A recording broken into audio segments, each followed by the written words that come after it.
Il y a 75 ans, les rues de Paris ressemblaient à ça. Du 19 au 25 août 1944, dans la capitale, le cœur est à la fête. On escalade les chars, on s'embrasse. Paris célèbre sa libération et la fin de 4 années d'occupation.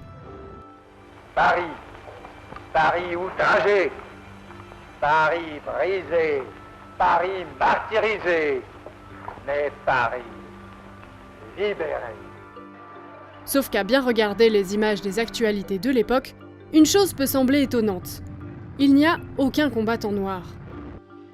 Comme s'il n'y avait pas eu de combattants noirs dans cette 2e division blindée, la colonne de chars du général Leclerc, chargée de libérer Paris.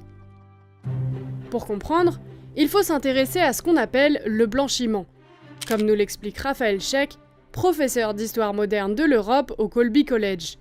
Ça veut dire de retirer du front les soldats noirs, surtout les soldats venus des colonies françaises au sud du Sahara. On les remplace avec des soldats blancs, parfois quelques nord-africains, mais surtout des soldats blancs métropolitains ou de la population européenne de l'Afrique du Nord. Et c'est justement ce qui est arrivé à la division Leclerc, la 2e DB.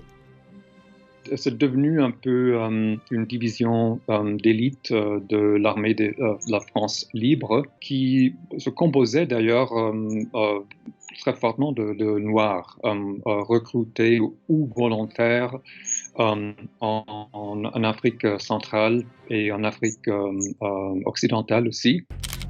Ça, c'est jusqu'en 1943, lors des accords d'Anfa à Casablanca entre les Américains, les Britanniques et les Français. Mais à partir de l'été 43, ce sont les États-Unis qui équipent et instruisent la 2e DB. Et ils exigent que cette division ne compte plus aucun soldat noir. Ça s'est passé avant le débarquement. Les Américains ont dit qu'ils ne pensaient pas que les soldats noirs étaient capables de conduire des chars. L'armée américaine comptait bien des soldats noirs parmi ses rangs, plus d'1 million, soit presque 10% de ses troupes, mais la ségrégation y était forte. Les Noirs pouvaient faire partie de l'armée, mais ils étaient très séparés. Les militaires américains ne voulaient pas donner aux Noirs certains rôles, comme conduire des chars.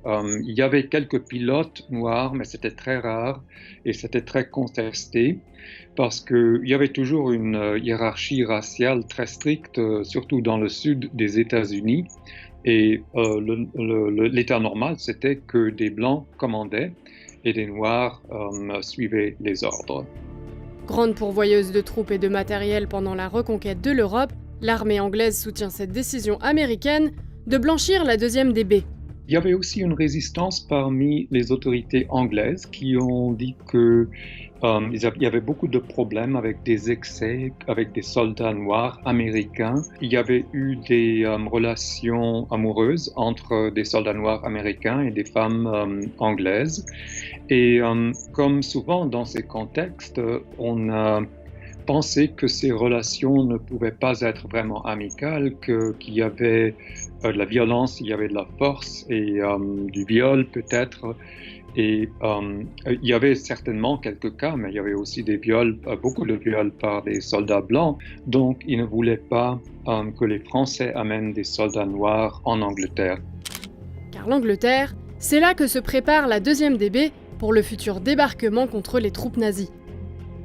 Résultat, le général Leclerc accepte finalement de se séparer de 3603 tirailleurs sénégalais. Ils doivent alors choisir entre être démobilisés ou rejoindre une unité d'infanterie, la 1re division française libre. Durant l'été 1943, la 2e DB ne compte plus qu'un soldat noir, Claude Madembassi.